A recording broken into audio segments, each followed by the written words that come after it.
যে বৈষম্য দূর করে বাংলাদেশের পচা রাজনীতিকে বিদায় জানিয়ে নতুন বাংলাদেশ গড়ার জন্য আমাদের সন্তানেরা লড়াই করেছিল। সেই নতুন বাংলাদেশ গড়ার জন্যই সংস্কারের উদ্দেশ্যে গণভোট হয়েছে। বাংলাদেশের একটা জায়গায় শুধু দাঁড়িয়ে বর্তমান প্রধানমন্ত্রী বলেছিলেন ভোট দিবেন দুটো, একটি আমার দলকে আর একটি গণভোটে হা। তিনি প্রথমটা রক্ষা করেছেন, দ্বিতীয়টা তিনি রক্ষা করেন নাই। আজকে আপনাদেরকে কথা দিচ্ছি, আমাদেরকে বিভিন্নভাবে এই গণভোট বাস্তবায়নের দাবি থেকে সরিয়ে নেওয়ার জন্য অনেক কথা বলা হচ্ছে। পরিষ্কার কথা, আমরা জাতির সাথে বেইমানি করতে পারব না। জাতিকে আমরা কথা দিয়েছি, লড়াই আমরা করে যাব, গণভোট বাস্তবায়নে বাধ্য করব ইনশাআল্লাহ। এর থেকে এক চুল পরিমাণও আমরা সরব না। এই আবু সাইদের রক্তে ভেজা রংপুরে আরেকবার এই অঙ্গীকার ব্যক্ত করে গেলাম। আমাদের দ্বিতীয় কথা, তিস্তা অঞ্চলের মানুষের দুঃখ। আমরা নির্বাচনের আগে বলেছিলাম আমরা নির্বাচিত হয়ে সরকার গঠনের সুযোগ পেলে তিস্তার বালুচরে কোদাল মেরে প্রথমেই বাংলাদেশের উন্নয়নের যাত্রা শুরু করব।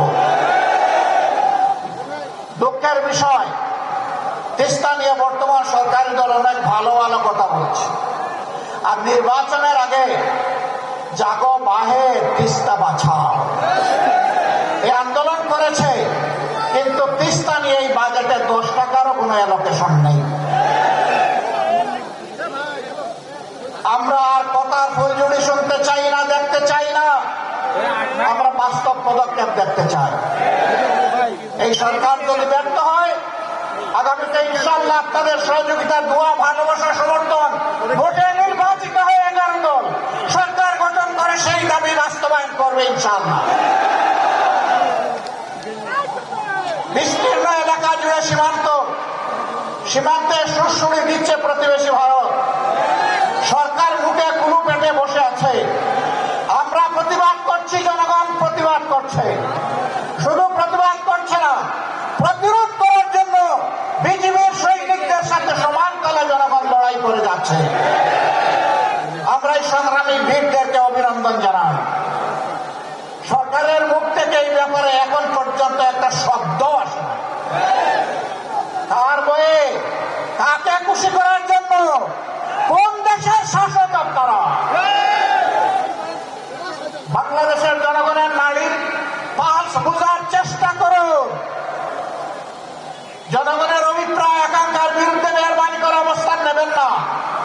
নেলে কি হয়? সম্প্রতি ইতিহাস থেকে সবাই সবক গ্রহণ করা উচিত। অতএব সাফ কথা, তিস্তার ব্যাপারে কোনো ধানাই বানাই বুঝি না। তিস্তা প্রজেক্ট বাস্তবায়ন করতে হবে। বলেছিলাম আমরা নির্বাচিত হলে, আল্লাহ তাআলা সুযোগ দিলে আমরা রংপুর বিভাগকে বানাবো কৃষির রাজধানী। সেই রাজধানীর কথা বর্তমান সরকার ও সংসদে বলছে, কিন্তু রাজধানীকে ভিক্ষা দিলে রাজধানী বনবে না। রাজধানীকে নিয়ে মহাপরিকল্পনা করতে হবে।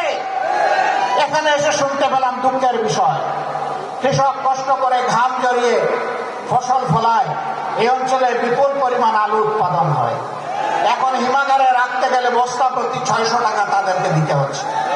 এটা অন্যায়, এটা জুলুম, এটা বন্ধ করতে হবে এবং ন্যায্য দামেই সেখানে রাখার ব্যবস্থা করতে হবে।